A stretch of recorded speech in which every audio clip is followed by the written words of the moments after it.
Riz. I'm Yoshi. Me and Riz make music together.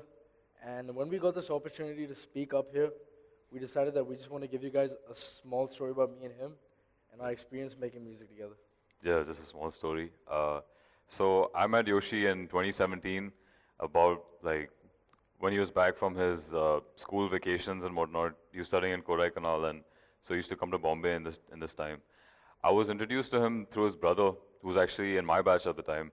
And being a beat maker, he didn't tell me much. He just told me that he raps, and for me, that was just enough to at least start a conversation and talk about music. But I remember the first time I met him, we just spoke about Young Thug for like 2 hours at least, like we were just goofing off and just fangirling over Young Thug as much as we could. But I think that was pretty important for us to, break the ice and kind of open us up to talking about ideas in music and a lot of our aspirations that I realized that once we had a lot of similar tastes, the ideas also came pretty naturally for us. And, we had so many of these ideas, but just no clue as of what to do with it. And then we just started making music. Yeah. No, okay, not really. So we realized that, we have all the tools we need to start making music. That he makes beats, he's good on the vocals, I rap. And, we consciously decided that, I do want to make music with him and he does want to make music with me. And this like kind of transitioned into this phase which was like 2 to 3 months long. And all I would do day in, day out was like just go to his house and make music. And I remember I'd be sitting with my friends. I get a message from Riz. He's like, "Oh, I have a couple hours free," and he'd be like, "Fine, come over." And I'd be like, "Okay, cool. I'll just drop everything and just go and start making music with him." And I remember we bonded over this time. We learned more Yeah. about each other's taste, and that's what it made. We started making music. Yeah, I remember I was in the IB in the school at the time, and I did not spend that much time studying as much as I spent time with him, working. Yeah. That first 2 3 month period, we were just getting to work 8 to 9 hours a day, just completely on one song, dedicated, and that kind of like we were in that one room for 8 to 9 hours, like on end. On and We on. used to like Every night, almost completely, every night. yeah. It kind of became a pretty like vicious cycle for us, But I remember a lot of the work that we did that day, we almost lost like 80% of it the next morning because of my faulty hard drive. Rest in peace, hard drive. Yeah. But that's cool. I remember like there was this one song we did called Phony, which was supposed to be actually the first single that we were gonna drop, and that too, got lost because my computer just couldn't take all that heat. And I remember we were kind of frustrated, demotivated, as any early artist is. You're trying to put in so much work in, and just to have the results taken away from you the next morning, you Yeah, know. it can be kind of tough. Like it was a small hurdle for us at It the w- time. yeah, a small order, but we did end up Yeah, we making did a end up song, making a song. We did end up making a Yeah, song. And I remember we'd get up and we'd be in this limbo, like, what do we do now? This song is gone. yeah, But then we just get back to work, and honestly, just that decision to make, like, that decision you made, that we're gonna get up, we're gonna get back to work. Doesn't matter what happened to this last song that we had all our hopes and dreams poured into. Just that decision, really empowered us to do a lot more, do a lot better, and we started making, so much music in the crunch time that used to happen because I used to come back for like a short amount of time. I was in boarding school, it doesn't help that I'm a couple cities away from you.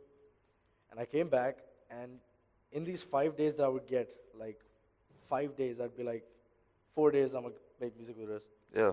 And out of these 4 days would come out like 5 new songs. And I'd be super impressed with that fact that we're making 5 songs. Definitely. I mean, those 4 or 5 days were like the golden period for us, because we didn't have any more time than that. You come back for the Diwali break for like, yeah, just those many days. I remember like most of the time it's like, okay, mornings you're gonna spend with your family, and then the rest, the evening and night is just all us working, working really hard. And a lot of this time, once he had to leave, I remember he had to reach the airport at about like 8 o'clock, 8 o'clock. but till like 7:30 we're still stuck at my house recording a scratch or recording some kind of vocals and ideas. And a lot of the time when we were creating these ideas, I remember all the delays and all the setbacks that we did have, it kind of didn't matter. It was it was completely Yeah, fine, you know. I think I would say it was always worth it. You know, It was we never went a back waste to for work. us. A lot of this was, you know, we thought was in vain initially, but it was And you never know, a when you waste. make that decision, to, like push yourself that little bit more, you know, you lose a little bit of sleep. Yeah, You just push yourself a lot harder. You know, it just makes the best kind of stuff when you, especially when you're working on that time constraint. You know, and so especially it leads to this, you know, this us making so much music in that short time constraint. And I remember, like, you know, out of these short trips I used to have came out our best music. And, you know, we also did release a song, like I said, was our first song, which was completely ready. All our hopes and aspirations again poured into one song. It was called Hit My Phone. And we released that song. yeah. My phone came out around early Jan 2018. I remember that was the first song, you know, that didn't crash on us. We tried to, you know, solve the issues much smarter and started working way more efficiently at this time. Uh, Yeah, so we put out the song, and I kind of realized, you know, as young artists, you kind of don't expect much, and you know, we're the type of people to like uh, undersell and you know overgive. So at this point in time, we were just like we're just gonna put the product out and see what happens. And initially, I remember the first 3 months. I think during this time, we racked up like 10,000 views each month, and to us, that was kind of unreal. You know, we didn't see anyone talk about it. We just saw the views. Views. We kept refreshing the page again and again, trying to see, you know, okay, the views are, you know, increasing almost quite instantaneously. Um, and soon after that, it starts becoming real only because we start seeing people sharing it. We start people take, you know, we see people taking videos and they just send it to us. And mind you, these people are like all over the place. We had no idea from where, like which country they were in. It was going Yeah. quite far. And, you know, this was quite impressive for us. And, you know, I remember we were quite excited. Yeah, and I was in Cody at the time. We were never Yeah. in the same room when we were releasing music. You know, while we were making it, we were together. But you know, while the song released, I was in Cody. So I used to call him every like 2 days, be like, "Oh, did you see this? Did you see this message we got? Did you see that video they sent us?" You know, we just get happy about what we did. Yeah. And you know, as an artist, when you're making something and you're like so devoted to, you feel like you have a good idea of what's happening. You know, you feel like, oh, this is such a successful product. You know, but you know, even aside from being delusional, we were still pretty happy with the result. And I remember I was doing the same thing as him. I was just refreshing the page, and 15 views, 20 views, 30 views. At the end of it, you just feel like, dude, wow, you know, this is so motivating. You know, you feel Yeah. like someone's finally listening to us after all For those once. hours we spent, made nothing. And for me, I could say at that moment, I was like, yo, it's absolutely fine that we lost all those songs. Well, maybe for you, I wasn't completely fine with losing all those songs. But you know, eventually I did get a call from someone like an A&R. He apparently our song went to his hands, and he's this A&R at this major record label, which I'm not going to name right now. But so somehow he kind of finds our song, and he kind of calls us down for a meeting just to discuss music and discuss our sound. And I remember at the time again he was back in school, so we had to take a lot of permissions Yeah, just to get him principal out. and stuff like that. Yeah, just to get him out for like 24 hours. You know, we had to take a lot of permissions just to get him there. And we didn't waste those 24 Not at hours. all. We kind of planned it out. You know, like in those 24 hours, we're gonna finish the meeting. We're gonna go back home, straight finish one Finish more that song, song, and yeah. then we're gonna head right back. Yeah, I remember walking to that meeting, and we played that demo that he had us. yeah. We played this demo. There's some songs we had ready, and he starts dissecting the music. He's like, "Oh, this maybe doesn't work like that." And we're not accustomed to these very formal ideas about music and from the industry and all that. Yeah, So, I remember like he says to me, very clearly that maybe you should add some Indian elements to your music. And it comes as a shock to me and Riz, there's nothing wrong with Indian elements. It's just that we didn't grow up listening to that. We're not naturally gonna make that. And I looked at him and he looked at me, and we kind of understood that there's a decision that has to be made, and that decision was that we're not gonna change the sound. yeah, He didn't explicitly say anything to us. He just told us, he started alluding to those ideas, and we understood the direction he was headed in. And then we were like, we don't want to change our sound, and that we just had confidence in our ideas. Because I remember I played that song. I played those songs that we still love. We still believe in. yeah. There's no reason to change that, according to me.